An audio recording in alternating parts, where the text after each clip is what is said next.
Hello everyone, this is me Pratyush and welcome to our amazing video IQ classes. आज जो हम लोग पढ़ने जा रहे हैं वो बहुत ज़्यादा इंपॉर्टेंट उनके लिए भी है जो नॉन स्कूलिंग स्टूडेंट्स हैं और जो थोड़ा बहुत डमी स्कूल से भी कर रहे हैं, और जो हमारे जो मेन स्टूडेंट्स हैं जो जा रहे हैं, आ रहे हैं, जा रहे हैं, आ रहे हैं। अच्छा, तो मैं यूएसए से नहीं हूँ, मैं इंडिया से ही हूँ यार। तो चलो स्टार्ट करते हैं जल्दी से। यहाँ पे कुछ अमेजिंग बातें। पहली बात जो यहाँ पे करने वाले हैं वो बात करने वाले हैं क्लास 12 के प्री बोर्ड की बात करने वाले हैं। क्लास 12 की प्री बोर्ड। अच्छा, प्री बोर्ड 12 का आईएससी का हो या सीबीएसई का हो, दोनों की बात एक है। जो सीबीएसई का हो, आईएससी का हो, दोनों की बात एक है। बिल्कुल चिंता करने की बात नहीं है कि दोनों अलग हैं। तो सीबीएसई वाले स्टूडेंट्स के लिए भी यही है और आईएससी वाले स्टूडेंट्स के लिए भी यही है। तो क्या है वो यहाँ पे ध्यान देते हैं। देखो, पहली बात हम लोग बात करते हैं कि हम लोग मार्क्स कैसे लाएंगे। देखो, मैं ये नहीं कहता कि 30 मार्क्स का जो प्रैक्टिकल होता है आपके 30 में से 30 ही आएंगे, ऐसा नहीं है। मे भी आ सकते हैं, मे भी नहीं भी आ सकते हैं, लेकिन जितनी मैं आप लोग को अभी यहाँ पे बात बताऊंगा, चाहे वो नॉन स्कूलिंग स्टूडेंट्स को ना, क्योंकि उनके लिए ज्यादा इंपॉर्टेंट है, क्योंकि वो जा ही नहीं रहे तो उन्हें पता ही नहीं है। तो उनके लिए ज्यादा नहीं कहता, हाँ, लेकिन 27 to 28 आप डेफिनेटली ला सकते हो अगर आप मेरी मानते हो तो। अगर नहीं मानते हो तो शायद आपके 23 to 25 पे रुक जाएंगे। ठीक है, आओ 10 मिनट की बात मान लेते हैं। यहाँ पे प्रैक्टिकल स्कीम की बात करते हैं जो कि मेन साइट पे दी गई है। प्रैक्टिकल स्कीम की बात करते हैं जो मेन साइट पे दी गई है और आपको यही फॉलो करना है। पहली बात करते हैं वॉल्यूमेट्रिक एनालिसिस, जो कि हमारा 8 मार्क्स का आएगा। Salt analysis. सॉल्ट एनालिसिस का मतलब ये है यार कि हमें एक पुड़िया दी जाएगी। अब वो गुड़िया नहीं, पुड़िया, तो उसमें क्या होगा, सॉल्ट होगा। अब वो खाना नहीं है, वो सिर्फ ये पता करके बताना है कि ये सॉल्ट है कौन सा, इसमें क्या प्रेजेंट है, इसमें कौन से आयंस प्रेजेंट है। तो वो आप लोग टेस्ट करोगे, कुछ भी करोगे और आपको उससे पता चलेगा अच्छा ये सॉल्ट है। ठीक है, लेकिन अब क्या इतना टाइम रहेगा? क्या हमें सॉल्ट आता है? हमने क्या प्रैक्टिकल किया है? नहीं, ये सब तो हमें पता ही नहीं। तो उसके लिए एक अमेजिंग बात बताता हूं। आप लोग की जो प्रैक्टिकल फाइल होगी ना यार, उस प्रैक्टिकल फाइल में जितने भी सॉल्ट होंगे, सॉल्ट एनालिसिस, मेरे ख्याल से शायद 8 to 9 होते हैं मेरे पास, है ना, हम लोग के पास। तो उससे रिलेटेड आपको जो भी पता चले उनको खाली पढ़ लो।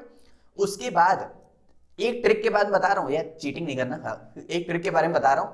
आपके बगल में जो सॉल्ट वाला, मतलब आपके बगल में जो लड़का होगा जिसके पास जो सॉल्ट होगा, उसके बगल वाले के पास आपका और आपका सेम होगा। तो कुछ भी हाय भाई सॉल्ट कौन सा है, तो वो खाली नाम बता देगा, आप अपनी नोटबुक से वही आराम से कॉपी कर लेना। खैर, ये तो रही सॉल्ट एनालिसिस, क्योंकि इसका कोई तरीका नहीं बनना। 8 to 9 आपको याद ही करने पड़ते हैं, या तो आपने प्रैक्टिकल किया होता है तो आपको पता होता है, इसके अलावा कोई और रास्ता है ही नहीं। दूसरी बात करते हैं बोर्ड बेस्ड एक्सपेरिमेंट, जो कंटेस्ट बेस्ड एक्सपेरिमेंट होते हैं। मतलब कहने का है जो सॉल्ट से रिलेटेड जो हम लोग एक्सपेरिमेंट कर रहे होते हैं, वो देखता है एग्जामिनर कि अच्छा ये हुआ है, अच्छा ऐसे हुआ है, तो थोड़ा बहुत उसके बिहाफ पे देता है। ठीक है, दूसरा हमारा क्लास रिकॉर्ड एंड वाइवा। अरे यार, हम स्कूल ही नहीं जा रहे, क्लास रिकॉर्ड एंड वाइवा का इसका मतलब ये तो फुल मार्क्स हो गया ना यार। दूसरा प्रोजेक्ट वर्क, जो हमारी प्रोजेक्ट फाइल होगी उसका होगा। Is that clear? Okay.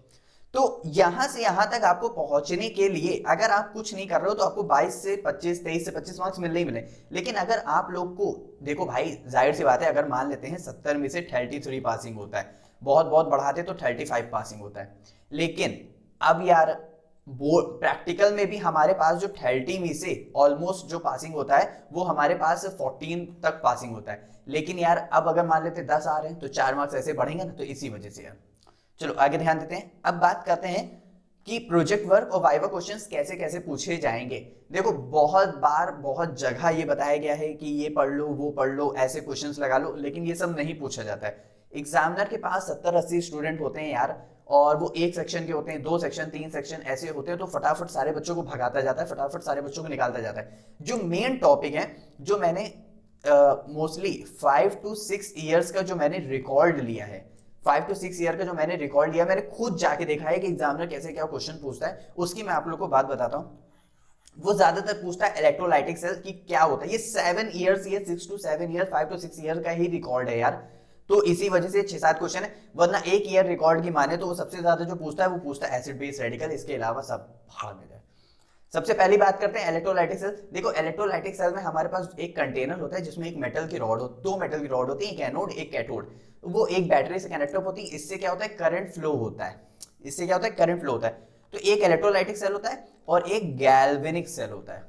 Electrolytic cell होता है और गैल्वेनिक सेल होता है, तो इसकी बात ध्यान रखना। SN1 SN2 रिएक्शन, ये हमारी बहुत बार पूछा जाता है। इंटरमीडिएट इसमें बनता है, इसमें इंटरमीडिएट नहीं बनता है।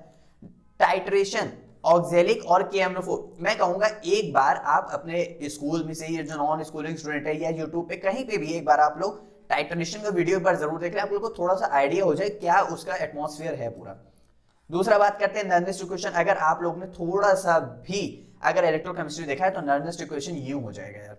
बात करते हैं कंडक्टेंस की, ये भी हमारा इलेक्ट्रोकेमिस्ट्री का है, तो ये टॉपिक और ये टॉपिक हम लोग देख रहे हैं इलेक्ट्रोकेमिस्ट्री से है। इसका मतलब इलेक्ट्रोकेमिस्ट्री चैप्टर बहुत इंपॉर्टेंट है। अगर हम पढ़ लेते हैं तो क्या हमारा बोर्ड भी निकल जाएगा? यस, डेफिनेटली निकल जाएगा, क्योंकि हमारे पास जो फिजिकल केमिस्ट्री है, कौन सी केमिस्ट्री? फिजिकल केमिस्ट्री, इसमें हमारे 23 मार्क्स का आता है और इसमें हमारे पास इलेक्ट्रोकेमिस्ट्री भी होता है।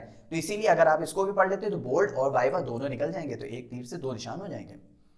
अब बात करते हैं एसिड बेस रेडिकल, ठीक है।